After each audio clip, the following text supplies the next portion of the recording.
Good evening, YouTube! Welcome to the Perfect Podcast Show! Tonight, we're talking Spongebob SquarePants DVDs! Plus, defending the laugh track! I'm Jeff the Shark, and the bitch deserved it! Nothing! And now here's your host, it's Pikachu Allspark!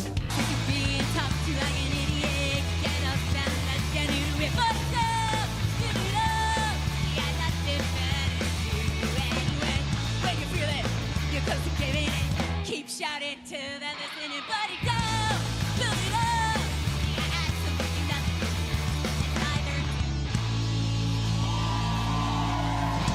Welcome to the Perfect Podcast Show. I am your host, the king of YouTube, Pikachu Allspark. Yes, we are back for yet another week. I don't know why I keep doing these weekly. I never know what to talk about, but I suppose I do have some things to talk about this week.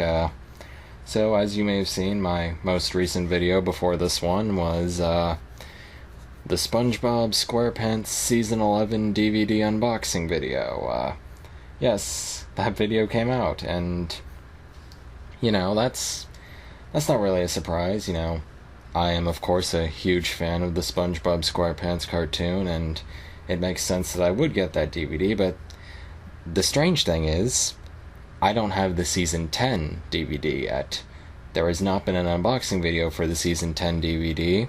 You don't need to get your eyes checked. There really isn't a Season 10 unboxing. And I feel like I should explain myself here.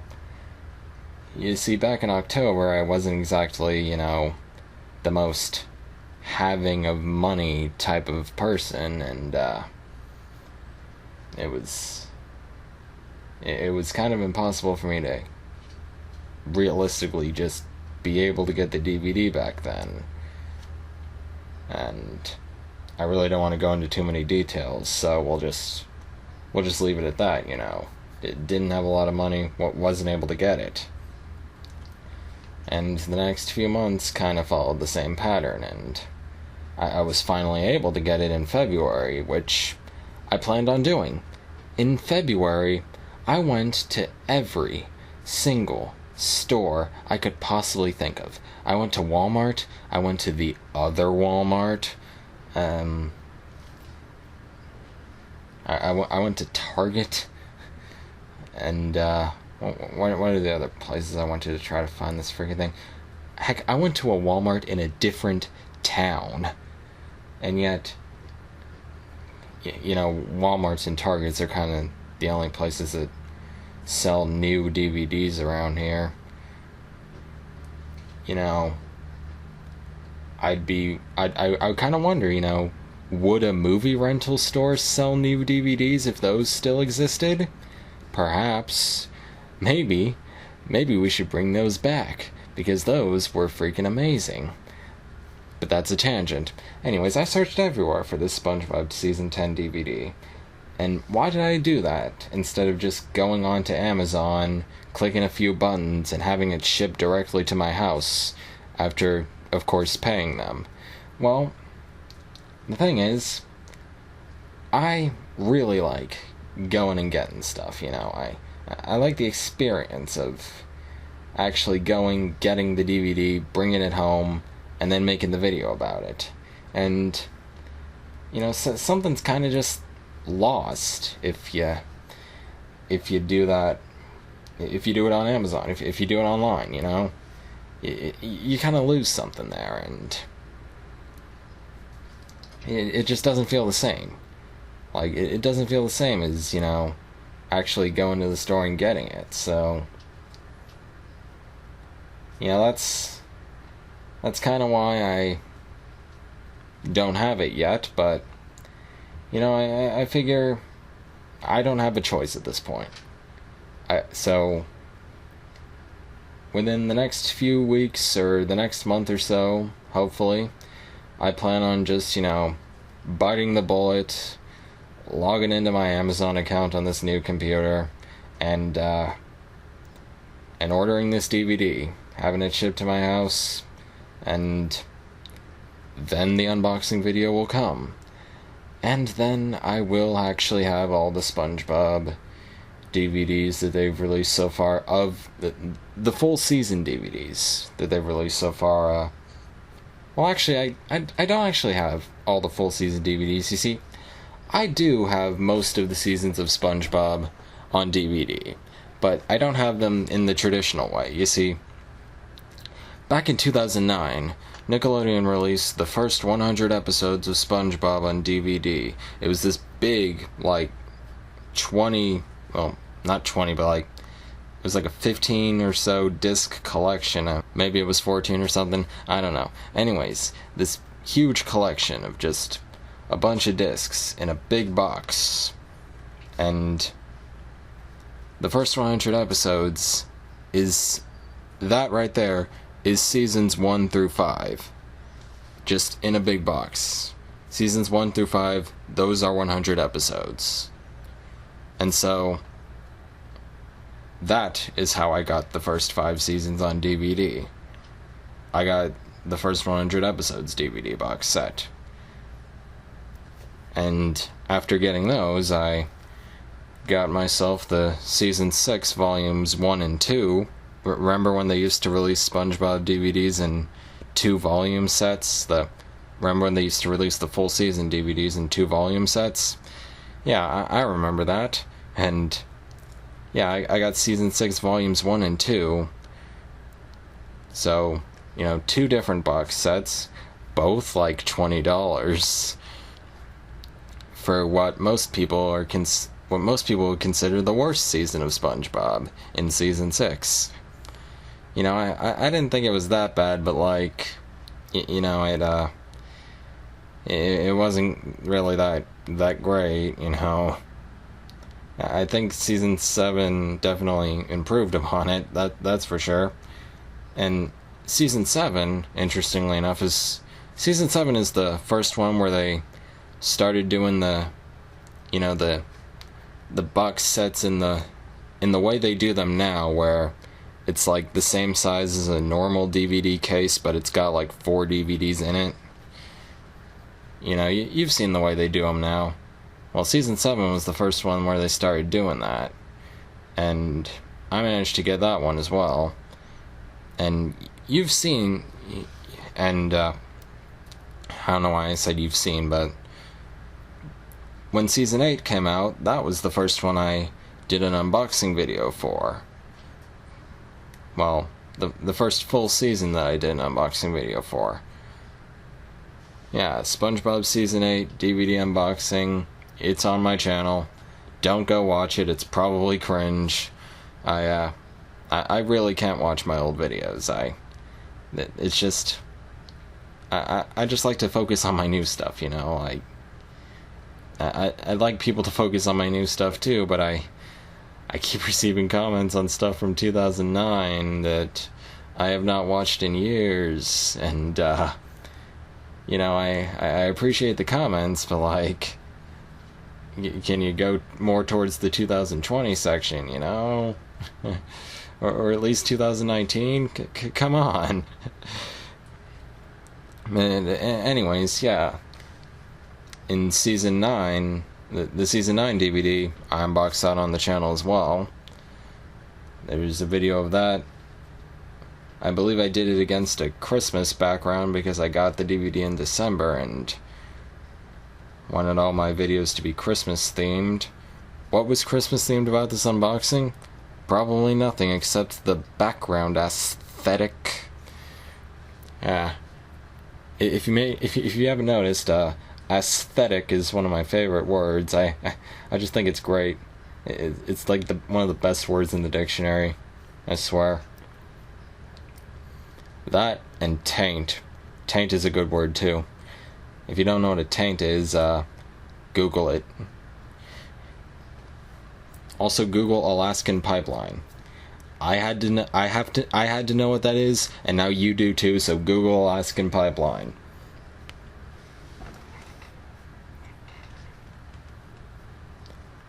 So yeah, that's the story of, well, SpongeBob DVD box sets, I guess. I will be getting Season 10, like I said, and when I do, it's gonna have an amazing unboxing video to it. It might not be as long as the Season 11 one was. I might not have as much nervousness about my old computer. I might be using a totally different setup to play the DVD. Who knows? I might be using a DVD player connected to a TV or something. So, if that's what I do, then I won't even have to bother turning on the could possibly explode computer. I don't think that computer's gonna explode, but, it might. You never know. There's a really good chance that I could, turn that thing on and then, boom, just huge explosion. Pieces flying everywhere. And I would have, computer screen bits lodged into my forehead, and it would just be awful. So, I would really like to look for alternatives to that, to avoid that situation at all costs, and we'll see what happens. And now that we got that out of the way, let's go on a tangent, shall we? So, I recently saw a YouTube video recommended to me, and it was something along the lines of why sitcoms don't use laugh tracks that much anymore. And it got me to thinking, do people really find the laugh trackless sitcom funny? Honestly, do you? Because it's confusing to me. Throughout most of my life, the sitcoms I've watched, they've all been ones where people on screen would tell a joke and then you hear laughter. That's always been the accepted deal, That's always been just how the game goes. And these ones without the laugh tracks, they're just kind of awkward, It's oh hey, someone says something about, hey, I just grabbed you in the taint.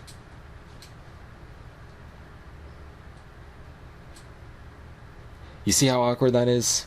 You see how awkward it is to just pause for 5 seconds and then nothing happens?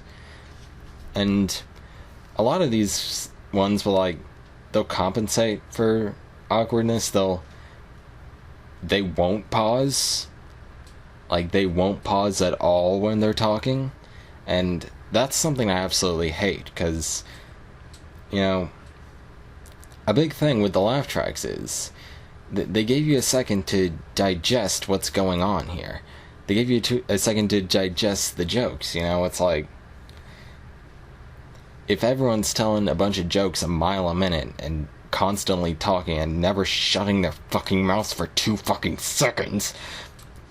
And anyways, yes, if everyone's just constantly talking over each other, you kind of...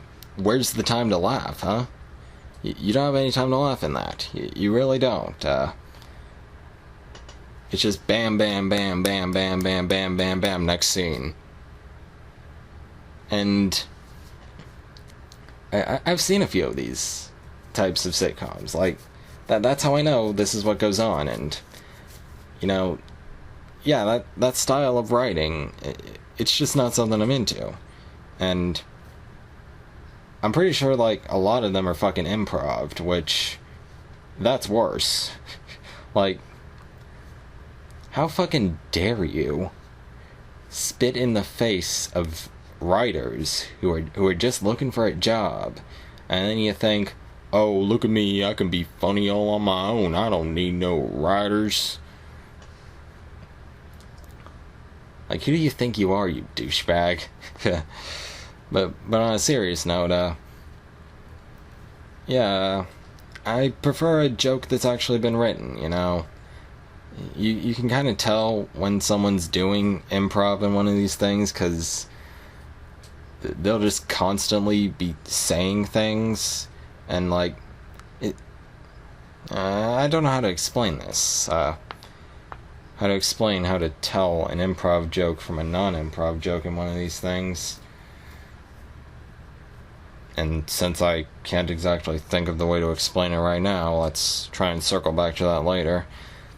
And another thing about these newer types of sitcoms, another thing about these newer types of sitcoms is that, like, the cameras on these things are always fucking shaking.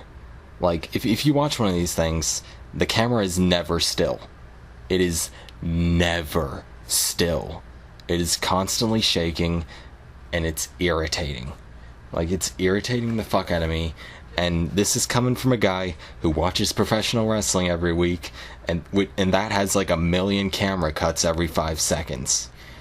That is more tolerable than a fucking camera just loosely shaking constantly. These things, they really annoy me. These newer types of sitcoms. Like, there's absolutely nothing wrong with a laugh track, and, you know,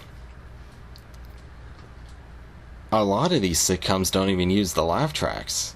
A lot of them use a live audience, you know? Like, The Big Bang Theory is one that's widely criticized online for using a laugh track, but if you do a few fucking seconds of online research, you will learn that that show filmed with a live audience. There was no laugh track. That was a live audience. Like, live audiences just laugh like that. They laugh like a laugh track. That's why laugh tracks sound like a live audience laughing, you know? Like, yeah, that's just how that goes. Like, most of the big sitcoms use a live audience. Now, I know that there are some that don't. I know that a lot of them don't, you know? But, like, usually if you're watching a big sitcom on a major network that has laughter in between the jokes, that's usually an audience. They're usually filming it in front of an audience. It's not that difficult to do, I don't think. You know, and, like, yeah, that's what I have to say about that. That's not all I have to say. I'm still talking, still here. How do you like the podcast so far? Anyways, so basically what this boils down to is that if there's no laugh track in the show at all, then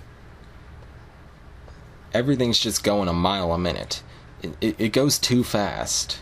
Like, it really goes too fast. Like, but if there is a laugh track in there, it's going slower. You can laugh at what you want to laugh at, what you think is funny. You can not laugh at what you don't think is funny. Like, that's one of the biggest criticisms of laugh tracks, is that apparently they're telling you when to laugh. No, they're not doing that. A laugh track is simply what either the audience or the producers of the show think is funny. That's it. You don't have to laugh when the laugh track is laughing. You can laugh when you think something is funny. That's how a joke goes. If you think a joke is funny, you laugh at it because it's funny. If you don't think a joke is funny, you don't laugh at it. Like, why is that such a hard concept to grasp? I don't know. And so many people just can't seem to get that through their heads. Like, it's baffling to me. So, yeah, I'm not sure what else I can say here. You know, I think I've laid down the bullet points of why I prefer the laugh track sitcoms very well. There's no shaky cam. Everything's not going a mile a minute. You actually have the ability to digest the jokes, and the laugh track itself, you don't always have to laugh with it. You really don't. You can laugh at what you think is funny. But meanwhile, with these shows that don't have the laugh track, you know, things go so fast in those. Like, if you look down for like 2 seconds to read like a text message or something, and then you look back up at your TV, there's a really good chance it'll be on a different scene. Like, honestly, there's a really good chance that either it will be on a different scene or the characters will be talking about something else. Like, the characters will be talking about something that they weren't talking about when you look down at your phone. Like, I guarantee you that's something that can happen in one of these laugh track lists, one of these sitcoms with no laugh track, you know.